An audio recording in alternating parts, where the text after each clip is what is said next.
안녕하십니까, 이진우입니다.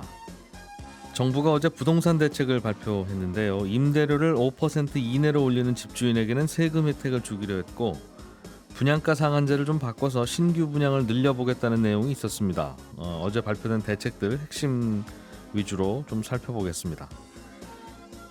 진료는 의사에게, 약은 약사에게라는 말이 있죠. 우리나라는 약사의 처방이 필요한 약을 구입하려면 반드시 약사를 직접 만나서 복약 지도를 받고 구입을 하게 되어 있는데, 약국이 문을 닫은 시간에 일종의 약 자판기에서 약을 살 수 있는 시범 서비스가 시작된다는군요. 구체적으로 어떻게 운영이 되는 건지도 좀 들어보겠습니다.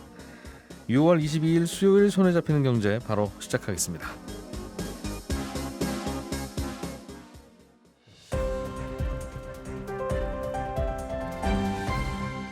이진우의 손에 잡히는 경제. 예, 경제 뉴스를 정리해보는 경건한 시간입니다. 오늘은 김현우 소장님, 박세훈 작가님, 그리고 한국경제신문 이슬기 기자 함께합니다. 어서 오세요. 안녕하세요.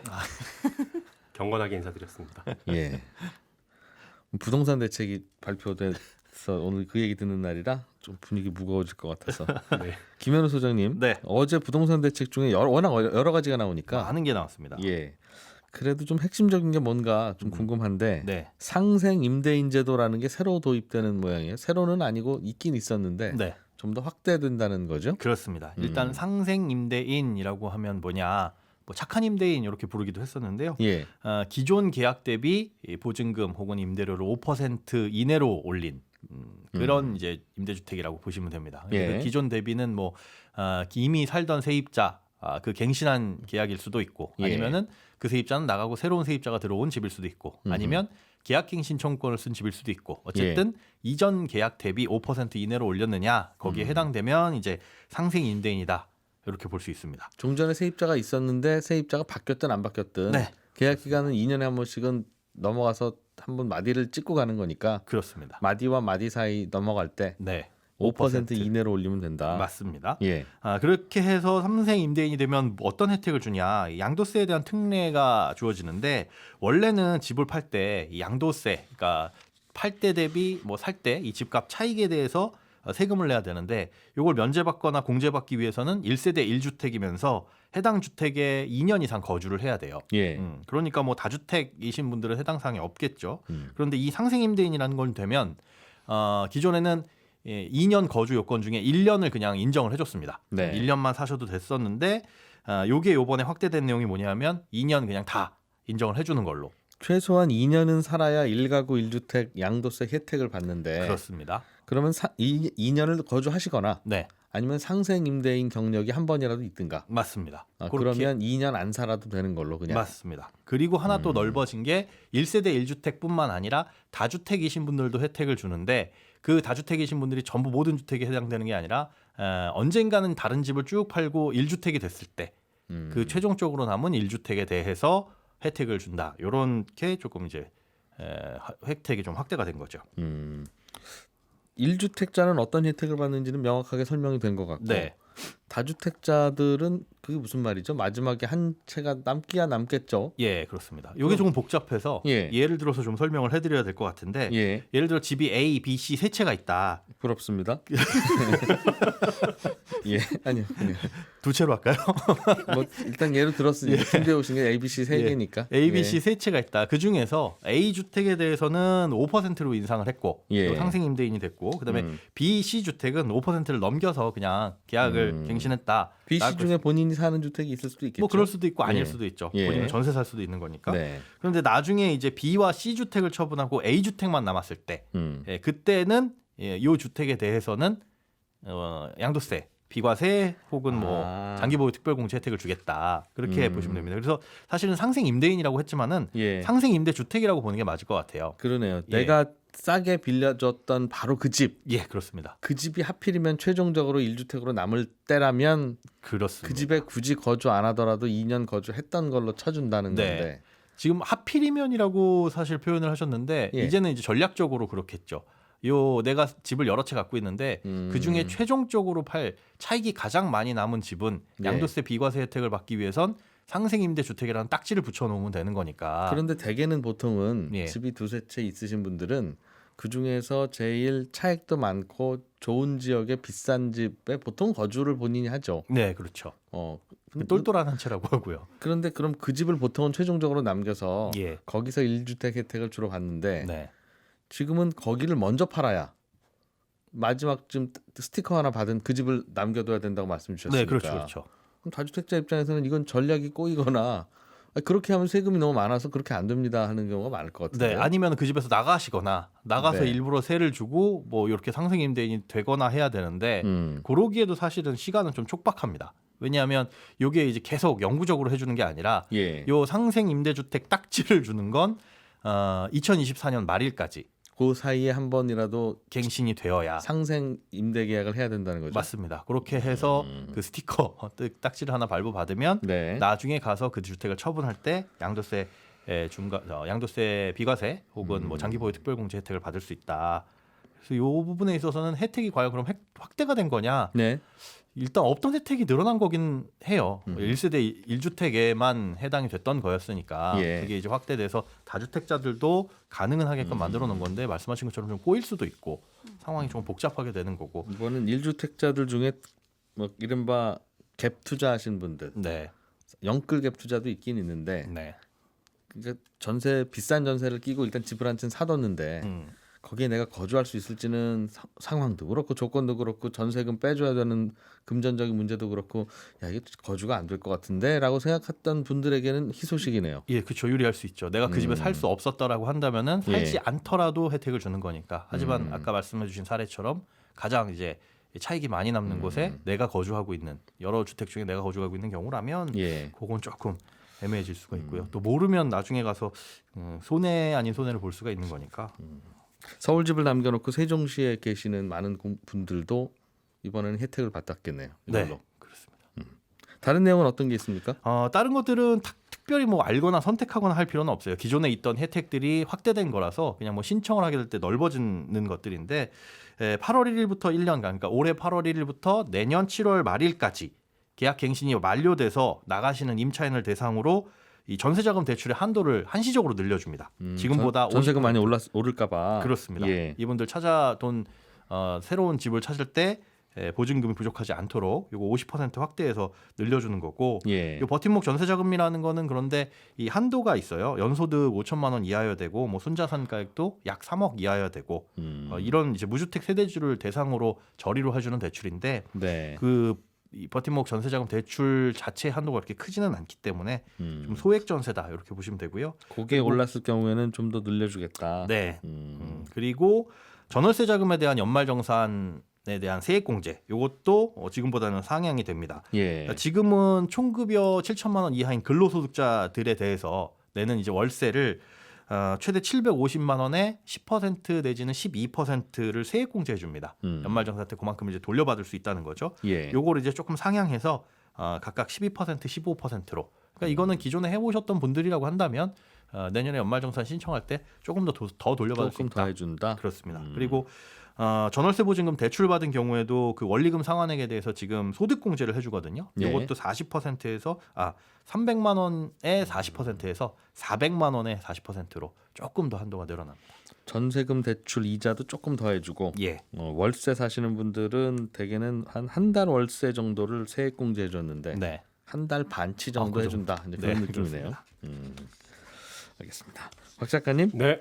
분양가 상한제도 좀 이거 손봐야지. 네. 안 그러면 낡은 아파트 뭐 갖고 있는 분들은 계속 이것 때문에 합의도 안 되고 사업성도 나올까 말까 하고 이런다. 그렇습니다. 그러니까 새 집이 안 지어진다. 뭐 이러면서 이거 좀 바꾸자는 게 있었죠. 그렇죠. 분양가 상한제는 아파트 지을 땅값, 그리고 아파트 짓는 데 들어가는 건축비, 그리고 가산비라고 일종의 예. 건설사 이윤, 뭐 기타 부대 비용 이런 거를 더해서 분양가가 결정이 되는 구조인데, 요 세 가지를 조금씩 다 바꾼다는 거예요. 네. 일단 건축비는 매년 3월하고 9월에 공시된 건축비를 일률적으로 적용을 해야 되는데, 공시된 후에 원자재 가격이 오르면 그걸 그때그때 반영을 좀 못하고 있었거든요. 네. 그래서 앞으로는 반영을 그래도 좀 잘할 수 있게 바꾸겠다라는 거고요. 두 번째, 가산비 같은 경우는 재개발이나 재건축 같은 경우에 부가적으로 들어가는 비용들이 있습니다. 예를 들면 뭐 이사 비용, 상가인 경우는 영업 손실 보상비, 총회 운영비 이런 건데, 이런 비용은 일반 주택 사업이나 공공택지 사업에서는 거의 없고 재개발, 재건축 같은 정비 사업에서만 발생하는 비용이지만 그동안은 분양가 상한제 비용을 인정을 안 해줬거든요. 근데 앞으로는 이것도 분양가에 포함을 시켜주겠다는 겁니다. 분양가를 조금 높게 산정하더라도 납득할 만한 이유가 있으면 봐주겠다는 예, 뜻이네요. 요건 넣어주겠다는 겁니다. 예. 그리고 끝으로 이 부분이 가장 중요한데 분양가 상한제에서 분양가를 정하는 건 사실상 땅값입니다. 분양가 상한제뿐만 아니라 다른 아파트도 마찬가지죠. 전국의 아파트 건물값이야 뭐 다 똑같으니까요. 그렇습니다. 예. 근데 분양가 상한제에서는 땅값을 어떻게 정하냐면 감정평가사가 인근 지역의 표준지 공시지가에다가 입지 같은 지역 특성을 반영해서 보정률이라는 걸 곱해서 정하거든요. 예. 이렇게 정해진 땅값을 조합이 지자체에 제출을 하면 한국부동산원이 이걸 다시 한번 평가를 합니다. 예. 땅값이 제대로 책정이 됐는지 재검토를 하는데 이 과정에서 땅값이 대부분 깎입니다. 그러는 바람에 분양가 상한제에서 나온 분양가가 싼 거죠. 그렇습니다. 그렇게 분양가를 누르는 겁니다. 예. 그래서 건설사들 입장에서는 제발 이거 좀 없애달라고 정부한테 강하게 요구를 했는데 국토부는 이걸 없애지는 못하고 다만 땅값 검증위원회라는 걸 만들어서 여기에 민간 전문가들도 참여를 하게 하겠다는 겁니다. 그동안은 부동산원이 어떻게 땅값을 재검토하는지 공개를 안 했는데 네. 위원회에 민간 전문가들 참석시켜서 과정을 투명하게 공개하겠다라는 겁니다. 그러니까 그 정부 기관인 한국부동산원이 억지로 깎지 못하도록 감시 네. 좀 해보겠다. 네. 근데 또 이렇게 한다고 해서 땅값이 더 올라가거나 더 내려가거나 하진 않을 거라는 게 국토부 입장이긴 합니다. 땅값 검증위원회가 그 이름이에요? 네.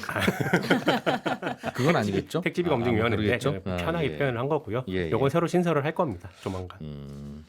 그래서 이쪽에서도 좀 땅값도 주변 땅값 비슷하게 주변에 바로 옆에 좀 거래되는 아파트가 지금 얼마짜리인데 네. 이거 좀 올립시다 하면 또 맞춰준다는 뜻이겠어요. 맞춰줄 수도 있고 아닐 수도 있고 그건 봐야 됩니다. 네, 그렇군요. 이게 좀 반영이 돼서 땅값이 꽤 반영이 될 거면 분양가도 현실화될 거고 네.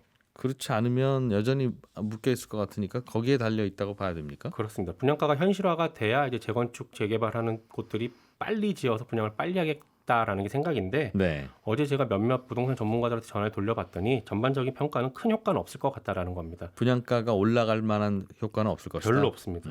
왜냐하면 부동산에서 이렇게 제도를 바꾸면 분양가가 얼마나 올라갈지를 시뮬레이션 한 게 있는데 네. 그 자료를 보니까 대략 지금보다 한 2%에서 최대 4% 정도 올라갈 걸로 보고 있거든요. 근데 지금 물가 상승률이 5% 가까이 되잖아요. 이런 상황에서 최대 4% 분양가를 더 올릴 수 있다고 해서 미루던 분양을 그럼 이참에 한번 해볼까라고 나설 것이 많지는 않다라는 예. 겁니다. 특히 재건축 재개발 단지 같은 곳들은 윤석열 대통령이 후보 시절에 예. 분양가 상한제를 개편한다고 했을 때 그러면 땅값 산정 방식이 좀 달라질 수 있겠구나라는 걸 기대하고 있었거든요. 왜냐하면 땅값이 올라야 수익이 더 나오니까요. 예. 그래서 분양 일정을 최대한 좀 뒤로 미루고 있다가 개편안이 나오면 그걸 보고 분양을 할 계획이었는데 분양가가 좀 올라가면 그때 분양하겠다. 네. 다 근데 이번 미루고 개편안을 있는데. 보니까 그렇다고 해서 땅값이 더 올라갈 것 같지는 않으니 일단 좀 더 지켜보자는 분위기가 이어질 수 있다라는 겁니다. 재개발 재건축하는 쪽에서는 이제 분양가 상한제를 완전 폐지할 거라는 기대감이 좀 있었는데 예. 어제 이제 나온 걸 보고선 국토부가 그렇게 얘기했거든요. 어제 나온 대책은 현장에서 요구하는 것들 중에 합리적으로 반영 가능한 것들을 다 반영했기 때문에 네. 더 이상은 개선이 없을 거다라고 못을 기다리지 박았습니다. 말아라. 네. 그러니까 지금으로서는 분상제 폐지는 당분간 어려울 것 같은데 물론 이게 또 이 못은 상황에 따라 또 뽑힐 수도 있고 변할 수 있긴 합니다만 근데 지금은 올라갈 그렇습니다. 가능성도 있어요. 지금 박 작가님이 설명해 주신 게 그동안 주변 시세는 20억인데 분양가는 13억. 네. 그럼 분양하는 이제 주인 입장에서는 왜 20억에 팔 수 있는 것도 13억에 팔라고 하느냐라고 네. 할 때 가장 결정적인 게 한국부동산원이 땅값을 감정하는 과정에서 많이 깎더라. 네. 참 납득하기는 쉽지 않은데 아무튼 깎더라. 네. 깎은 이유가 한국부동산원이 정부의 정책 방향을 따르기 위해서 한 거 아니겠어요? 무슨 그렇습니다. 논리가 있어서가 아니라. 네.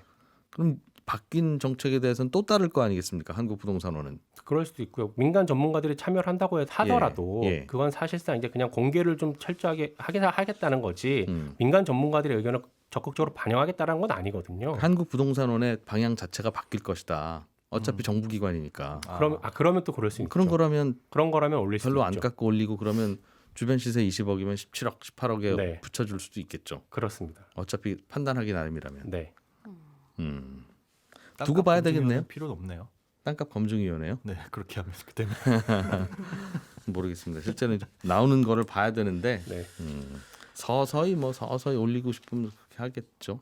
근데 다만 이게 이런 분위기라면 청약 통장 갖고 있는 분들은 야 이거 기다렸다 그동안 괜히 기다렸을 텐데 기다린 효과가 계속 떨어지는 거라서 그렇죠. 청약이라는 게 새로 아파트 분양받을 때 보통 싸게 예. 주변보다 싸게 받는 걸 기대하는데 이렇게 쭉쭉 올라가면 사실 청약의 의미가 그냥 새 아파트에 들어가는 거밖에는 없을 것 같네요.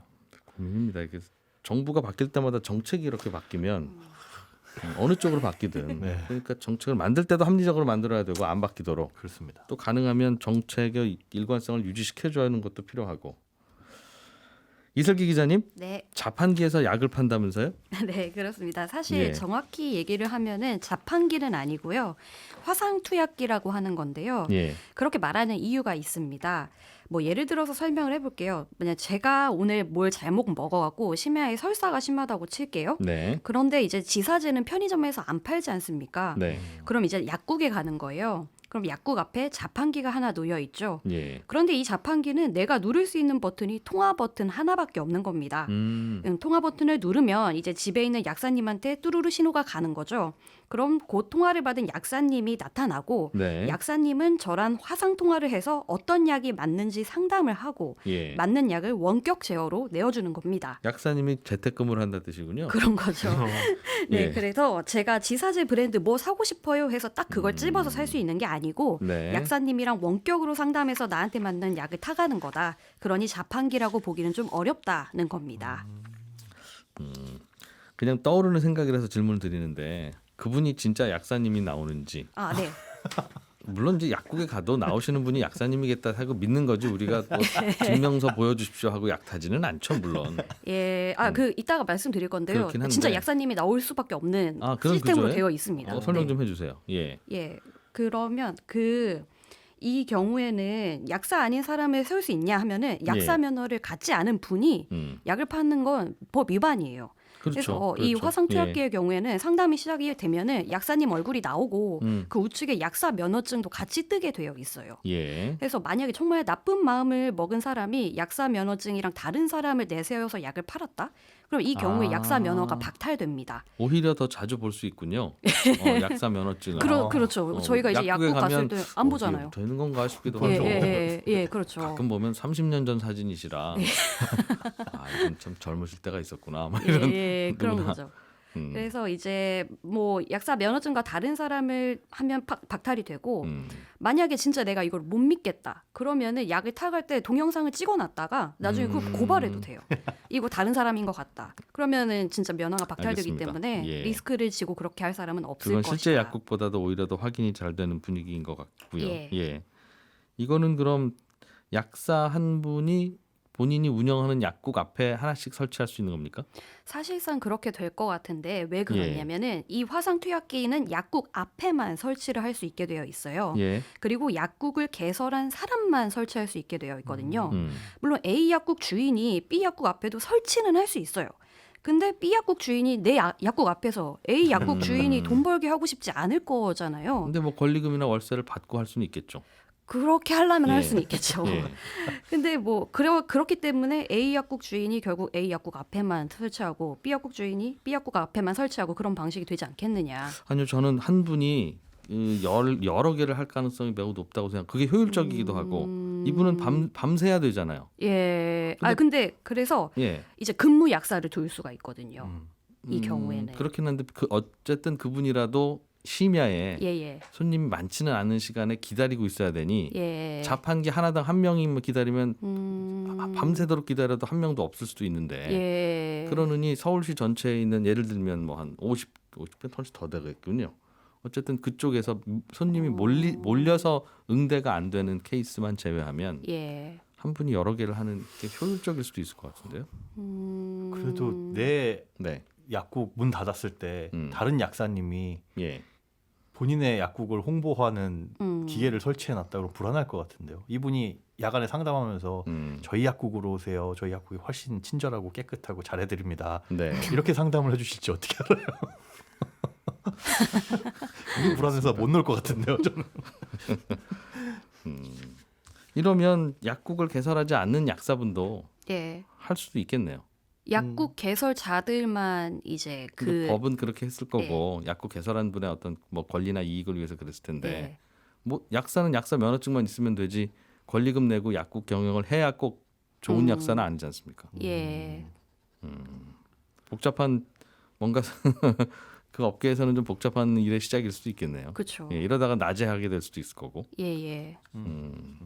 그 대체로 손님들은 또 직접 대면해서 이야기하는 거에 대해서 좀 불편함을 느끼는 게 요즘 새로운 조류라면서요. 그러니까 직접 들어가지 않고 바깥에서 이렇게 할 수도 있고. 예. 어쨌든 여기 이거는 화상으로 대면을 하긴 하지만. 예, 알겠습니다. 약은 근데 몇 종류는 안 되는 거죠? 네, 몇 종류가 자판기 안 안에 돼요. 들어있는 몇 가지. 예, 11종류라고 얘기를 하는데요. 예, 이게 해열제나 진통소염제나 뭐 안약 이런 게 11개가 대상이에요. 예, 그래서 지금도 타이레놀 이런 거는 편의점에서도 살 수 있잖아요. 근데 지사제나 다래끼약이나 이런 거는 못 사니까 이런 건 앞으로 살 수 있게 된다는 겁니다. 그렇군요. 그러면 요금 약값은 이건 평소에 약국에 가서 그냥 문 열고 들어가서 사는 가격과 같습니까? 네, 똑같아요. 약사한테 저희가 약을 탄다 하더라도 약사한테 따로 돈을 내지 않듯이 예, 이것도 이제 자판기를 이용한다고 해서 따로 돈을 내지 않습니다.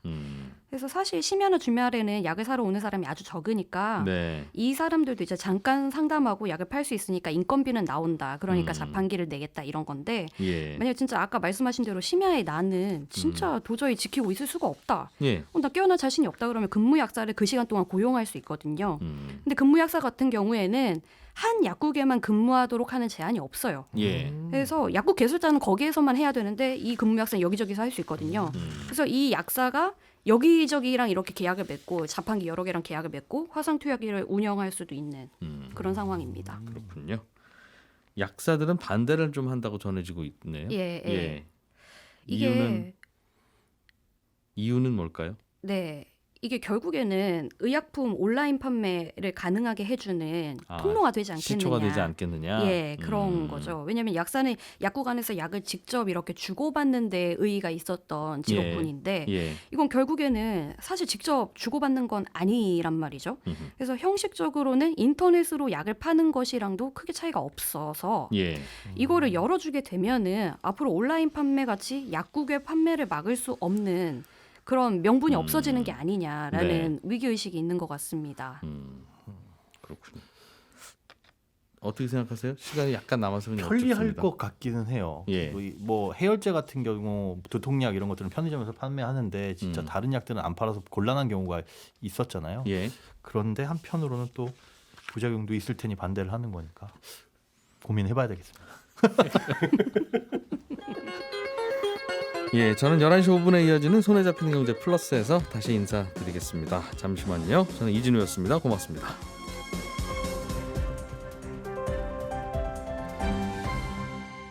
경제를 생각하는 사람들의 즐거운 습관. 이진우의 손에 잡히는 경제.